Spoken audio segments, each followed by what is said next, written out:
Hey guys, Ultra Maximus here. Make sure to click all the things.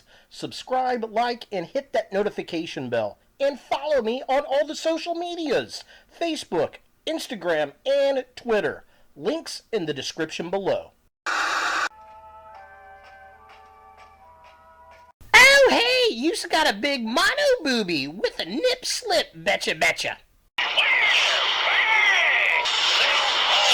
Warpath, 'cause I'm gentle.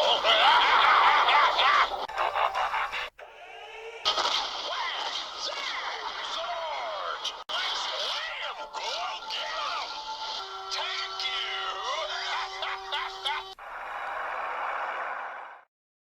You suck.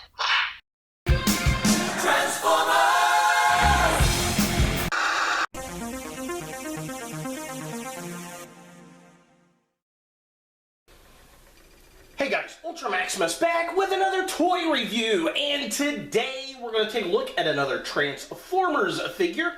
It's from Transformers Kingdom, and it's Warpath. Now, this is one of my favorite G1 characters, so I definitely had to pick him up. Very excited to get this guy. I found him at Walmart in Avon, Indiana, actually, out on the west side of town. I actually went out there because their website said that they had a worthy cap available in store for clearance at $5. Didn't find the Captain America, but I did find Warpath, and that's pretty cool because it's the first one I have seen on the shelves. So let's go ahead and take a look at the packaging. So here we have Warpath in the Kingdom packaging, looking kind of cool. I will say there's something odd about this one. There's something at the bottom of this rolling around. I'm not really sure what it is. So we'll find out when we open up the box. Hopefully nothing's broke in it. But yeah, it's the Kingdom packaging, very similar to what we got with Paleo Trex. I love this wraparound artwork right here. Top of the package has got an Autobot logo. It says War for Cybertron. Again, love this wraparound artwork. I think that is super cool, very neat. So it's Transformers, then Kingdom, and yeah, there he is in the box. Side of the package has that really cool poster art with the golden disc. Back of the package just has the pictures of the robot and the tank. No bio or anything that says it transforms into a tank in 26 steps. So yeah, there's the back of the box. Not too much going on there, and that's really about it for the packaging. Let's go ahead and get Warpath out of box and see what we think. So here we have Warpath out of the packaging, and this is a very interesting figure for sure. For the most part, I do like it. I do have some problems with some of the paneling. They kind of pop off easily, and the transformation on this just is not fun at all. I do respect the engineering that goes into it. It's the legs that really are kind of crazy sauce. Everything kind of wraps up around each other. And it's, I don't know, it's just not very fun to transform. And then this piece right here, that was the part in the box that was rattling around. It had fallen off of the figure, but yeah, it survived. But I will say, getting this transformed up past the shoulder bit, again, not fun to do. So I may do a video on how to transform this figure. If you're interested in that, leave a comment down below. If I get enough people that want to see the specifics, they're having problems with this, let me know. I'll put a video out for you. That being said, the sculpt is amazing. The paint's accurate. He looks good. He looks like Warpath. I wish he was a little bit bigger. I wish he was a little taller. I wish he was a baller. Oh, I'm sorry. Back to the 90s with me. Yeah, I mean, it looks so much like Warpath, and the articulation's pretty darn good. Now, he does have this kind of shield bit on his shoulder. That's officially where you're supposed to put it, according to the packaging and the instructions. However, it's got the peg port. You could actually use it as a shield here. If I can hang on, off camera magic. There we go. So he could use it as a shield like that if you so wanted to, which kind of makes a bit more sense to me. Now, if you want to store it on the robot without it hanging out looking funny, there's a port on his back, and that is where I like to store it. I just kind of plug it sideways like this on his back, so that I think that looks a lot better. It's a little bit on the back, on the shoulder there, but I think that looks the best out of all the storage spots. Now that's pretty much his only accessory. No weapons, because he's got a gun in his chest that can come out and blam, bow, zam, right? All that kind of good stuff. Articulation. His head is on a ball joint, so it wibble wobbles all over the place, which is cool. He's got range that far on his shoulder, spins all the way around. He's got a very nice deep elbow. There's also a mushroom peg at the elbow as well. The hands, they are on mushroom pegs, but they are very, very tight little pegs. So FYI, nothing at the waist as far as articulation. Really, there is a little bit, but it's so tight it doesn't want to do anything. Legs kick that far up. They kick out pretty far. He's got a really nice knee joint right there. Feet really don't have anything except for ankle rocker pivot that we love, which really is for transformation, but it's still there, so you know what? We still love it. With this being his widest possible stance, with both feet still flat on the floor. So taking a closer look at the figure itself, the sculpt work on this is amazing. He looks so much like Warpath. It is crazy sauce. I love the face. I like the turret on his chest. All the sculpted detail in there. The white face. He's got blue eyes. I wish there was some light piping to make those eyes glow out. I think that'd look awesome, because they're always very bright blue in the show. And again, it's just really good sculpt work. All the little intricate little details in the paneling on the armor looks fantastic. Now, I think it looks a little bit goofy with the turret, and he's got like this giant monoboob with this nip kind of hanging out. It looks a little bit better with the cannon out, yeah, I guess it is what it is. It's Warpath. He's got a giant monoboob.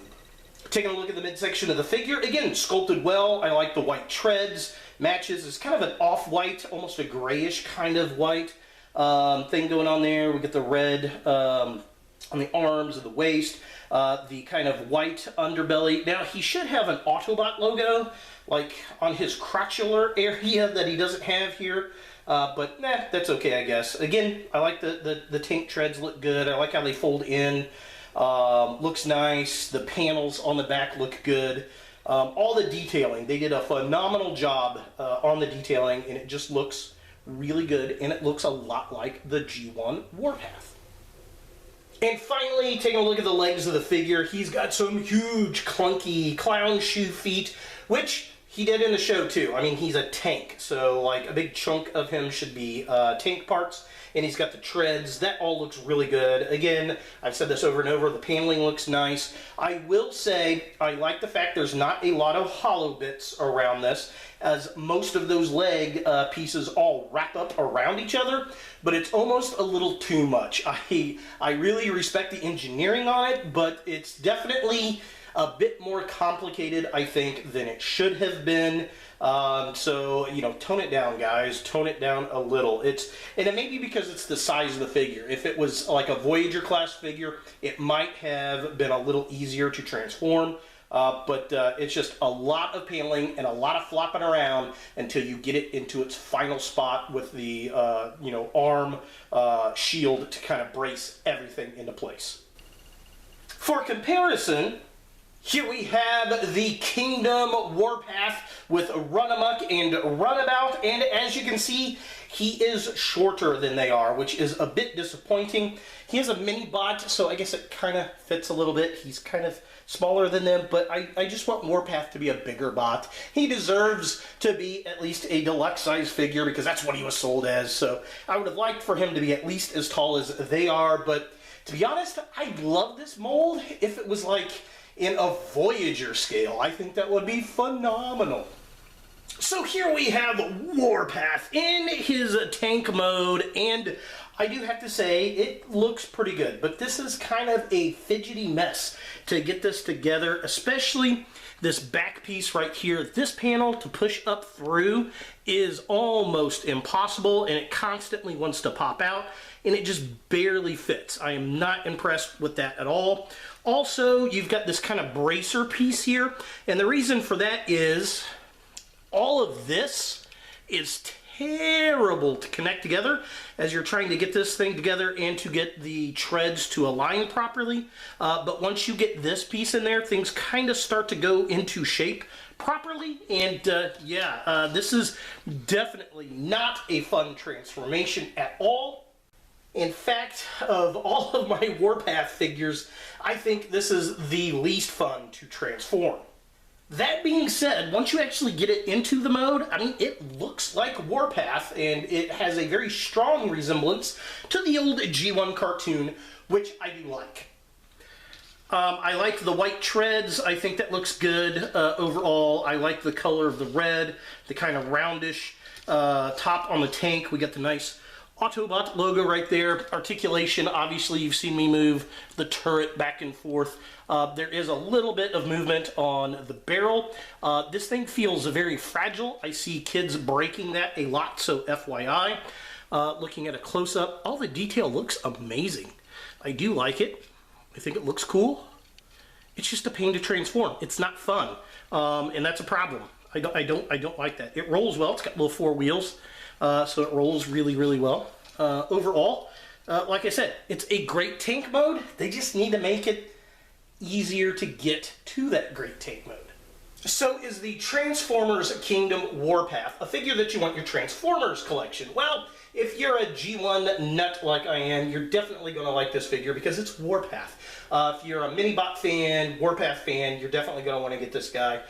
He was always one of my personal favorites on the cartoon and as a toy as a kid, so this was a no-brainer for me. And quite frankly, even though I complained a lot about the transformation being complex and not very fun, it's still the best representation of that G1 Warpath that we have gotten from Hasbro and Takara, and I do like that. I do appreciate the figure. Now, this is not the way the instructions show how to, display the guy, but I think this looks more like the G1 cartoon version of him with his turret out and then that shield not sitting on his arm, make it part of his back. I think this looks best to me. You pose your toy and put the accessories on how you like it because it's your flippin' toy. But this is how he sits up on my shelf, and I definitely like him. I've only seen one of this guy on the shelf, so if you do like him, I'd probably pick him up because I think he's going to be a hot item. And there he is, Warpath from Transformers Kingdom. Hey guys, thanks for watching. To watch more Ultra Maximus, click on the links to the right.